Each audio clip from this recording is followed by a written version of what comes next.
శుద్ధోసి బుద్ధోసి నిరంజనోసి సంసారమాయా పరివర్జితోసి సంసార స్వప్నం త్యజమోహ నిద్రాం మదాలసోలాపమువాచ పుత్రం. సిద్ధోసి బుద్ధోసి నిరంజనోసి సంసారమాయా పరివర్జితోసి. మొదటి పాట అదనమాట. ఇక్కడ ఏమంటున్నారు అంటే శుద్ధోసి, శుద్ధోసి అంటే శుద్ధి, అసి అంటే అయి ఉన్నావు, అసి అంటే అయి ఉండడం అనమాట. శుద్ధోసి అంటే నువ్వు శుద్ధముగా ఉన్నావు. మనము శుద్ధముగా మనం లేవా, తనై ఉన్నాడా అండి అంటే అవును. మనం కూడా శుద్ధులమయ్యే పుట్టడంతోనే శుద్ధంగానే పుట్టాము. తర్వాత మాలిన్యాలు అంటించుకున్నాం. ఎలా అంటే మనం పుట్టుకతో పుట్టినప్పుడు మనకి ఎటువంటి కల్మషాలు లేవు, ఎటువంటి వికారాలు లేవు. పడుకున్నా ఒకటే ఫీలింగ్, తింటున్నా ఒకటే ఫీలింగ్, అలా చూస్తున్నా ఒకటే ఫీలింగ్. పుట్టిన బిడ్డ యొక్క ముఖ కవళికలు చూస్తే ఏంటిడు ఇలా ఇంత కోపంగా ఉన్నాడు అన్న ఫీలింగ్ ఎవరికైనా కలుగుతుందా? అసలు కలగదు. ఆ మొహాన్ని చూస్తే మనమే మనకున్న బాధలు, మనకున్న అహంకారాలు, మనకున్న ఏవైతే ఫీలింగ్స్ చెడుగా ఉన్నాయో అవన్నీ మనం మర్చిపోతాం వాడి ఫేస్ చూడగానే. అంత శుద్ధమైన మొహం అనమాట పిల్లలది ఎలా ఉంటుంది. అందుకని వాళ్ళమ్మ ఎవరైతే మదాలస ఉన్నారో ఆవిడ మాట్లాడుతున్నారు ఏమనంటే శుద్ధోసి, శుద్ధోసి అంటే శుద్ధత్వం ఏదైతే ఉందో, ఎటువంటి కలంకము లేనటువంటి పవిత్రమైనటువంటి వాడివి అసి అని చెప్పి అంటుందన్నమాట. అంతేకాదట బుద్ధోసి, బుద్ధోసి అంటే బుద్ధి అనేది భగవంతుడు మనకిచ్చిన వరం. అది ఈ ప్రపంచంలో ఏ ప్రాణికోటికి లేనటువంటిది, కేవలం మనిషికి మాత్రమే ఉన్నది. ఆ బుద్ధి ద్వారానే ప్రతి మనిషి కూడా కారణ జన్ముడేనమ్మా. కేవలం మనం అనుకుంటాము ఏదో ఘనత సాధించిన వాళ్ళనే, మహాత్ములనే మనము ఏమంటామంటే వాళ్ళు కాబట్టి చేశారండి, మనం ఏం చేస్తామండి అంటాం. తప్పమ్మా. వాళ్ళే కాదు, మనకి కూడా ఒక కారణం ఉంది. ఏ కారణం లేకుండా ఎవ్వరూ పుట్టరు ఈ ప్రపంచంలో. కానీ కారణాన్ని వెతికే బుద్ధి మనకు ఉండదు. ప్రపంచంలో పడి తిరిగే బుద్ధే తప్ప మన బుద్ధి ఎలా ఉంటుందంటే, ఎక్కడ తత్వశాస్త్రం అండి, ఎక్కడ భగవంతుడు, ఈ వయసు కాదు, దీనికి సపరేట్ ఏజ్ ఉంటుందని మనమే నిర్ధారణ చేసేసి దానికి ఒక గీత గీసేసి అప్పటి వరకు చక్కగా ఎంజాయ్ చేద్దాం అనే అనుకుంటూ ఏం చేసేది ఉండదు, ఆనందం కోసం తపన పడ్డం తప్ప.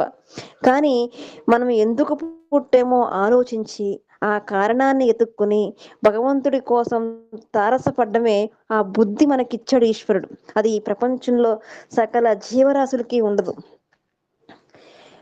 అందరికీ, అన్ని జీవరాశులకి కామన్ గా ఉండేది ఈ పశుపి ఏమంటే ఆ పశుప్రాయంలో ఏముంటుందంటే ఆహారం, నిద్ర, భయం, మైథునీనాం అంటారు. అంటే ఆహారము జంతువులకి, మనకి ఆకలి ఉంటుంది కదా, తింటాం. ఉంటుంది మైథునం అంటే పిల్లలు, సంతానోత్పత్తి అనేది వాటికి ఉంటుంది, మనకి ఉంటుంది. పెద్ద తేడా ఏమీ ఉండదు. కాబట్టి వాటికి లేనిది మనకి ఉన్నది అంటే ఇక్కడ మదాలస చెప్తున్నారు ఏమనంటే బుద్ధోసి, బుద్ధిమంతుడు రా నువ్వు, అసి అయి ఉన్నావు. నువ్వు పుట్టాక నీకు బుద్ధి రాలేదు, పుట్టుకతోనే వచ్చింది బంగారం అని చెప్పి ఈ జోలపాట పాడుతున్నారనమాట. శుద్ధోసి బుద్ధోసి నిరంజనోసి. నిరంజనము అంటే నీకు ఏదో ఒక విషయం పైన మనం చూడండి బయట ప్రపంచంలో కొన్ని విషయాలు చూస్తూ ఉంటాం, ప్రతిదానికి అట్రాక్ట్ అయిపోతూ ఉంటాం.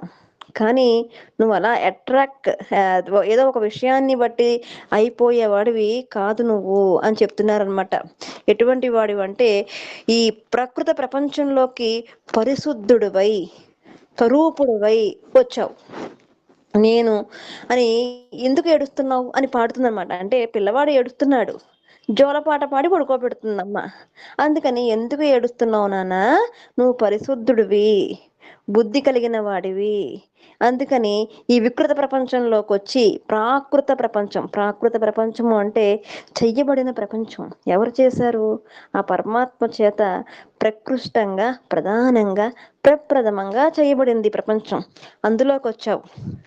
ఈ ప్రకృతి భౌతిక పదార్థాలతో నీకు ఏ మాత్రం సంబంధం లేదు. అప్పటి వరకు అమ్మ కడుపులో ఉన్న పిల్లవాడు హాయిగా ఉంటాడమ్మా. ఎప్పటికైతే బయటకు వచ్చేసాడో ఒక్కసారిగా ఏడడం మొదలు పెడతాడు. ఆ ఏడుపు జీవితాంతం ఉంటుంది. ఆ ఏడుపుకి కారణం వెతుక్కోవడం కోసమే ఆనందాన్ని వెతుకుతూ ఉండి ప్రపంచంలో పడి ఇది కాకపోతే అది, అది కాకపోతే ఇదని ఒకదాని తర్వాత ఒకటి ఆనందాన్ని వెతుక్కుంటూ ఉంటాడు. ఇక నీకు ఏడుపు ఎందుకు అని చెప్పి ఈ మొట్టమొదటి పాట ఏదైతే ఉందో, ఈవిడ ఎవరైతే మదాలస ఉన్నారో రాణి, ఆవిడ పాడుతున్నారన్నమాట. ఈ సంసార స్వప్నం. సంసారము అంటే ప్రతి ఒక్కరికి సంసారం ఉంటుంది. సన్యాసికి ఒక సంసారం ఉంటుంది, గృహస్థుకి ఒక సంసారం ఉంటుంది. అంటే సంసారము అంటే పిల్లలు, భర్త ఇది కాదమ్మా.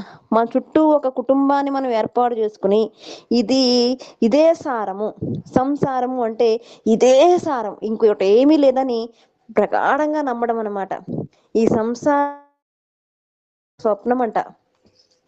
చెదమోహ నిద్రాం అంటున్నారు. దీన్ని ఛేదించాలిరా. ఇది అసలైంది కాదు, ఈ సారం నీది కాదు.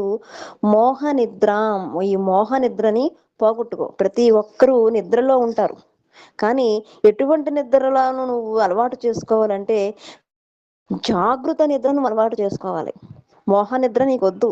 ఈ మోహం అంటే అబద్ధాన్ని నిజంగా నమ్మడం అన్నమాట. మన సమాజంలో చూస్తూ ఉంటాం. అతి పెద్ద జ్ఞానిగా మాట్లాడేస్తూ ఉంటాడు, అతి తెలివైన వాడిగా మాట్లాడేస్తూ ఉంటాడు. ఇది కాదురా అంటే చెప్పడు. అంటే అజ్ఞానమే జ్ఞానం అనుకుని బతకడం అనమాట. దీన్నే మోహనిద్ర అంటారు. ఈ మదాలసోల ఉవాచ పుత్రాం, మదాలస ఒక్క పాట ఈ విధంగా పాడుతుందనమాట. ఇదంతా కరెక్ట్ కాదురా, ఎందుకు ఏడుస్తున్నావు నువ్వు బుద్ధిమంతుడివి, శుద్ధమైన వాడివి, నిరంజనుడివి, ఈ సంసారం అంతా మాయా అని చెప్పి తత్వాన్ని, వేదంలో ఉన్న ఏదైతే రహస్య వేదసారం ఏదైతే ఉందో దాన్ని ఇందులో పెట్టి ఇక్కడ అమ్మ పాడుతున్నారనమాట. ఏమని మీరు కూడా చక్కగా విని పాడండి. ఎంతో మనసుకు హత్తుకునే తెలుగు పాటలాగే ఉంటుంది. సంస్కృతే కానీ తెలుగు పాటలాగే ఉంటుంది. మరొక్కసారి అందాము. రెండవ పాట రేపు చెప్పుకుందామే. శుద్ధోసి బుద్ధోసి నిరంజనోసి సంసారమాయ పరివర్జితోసి సంసార స్వప్నం చదమోహ నిద్రాం మదాలాసలోపామువాచ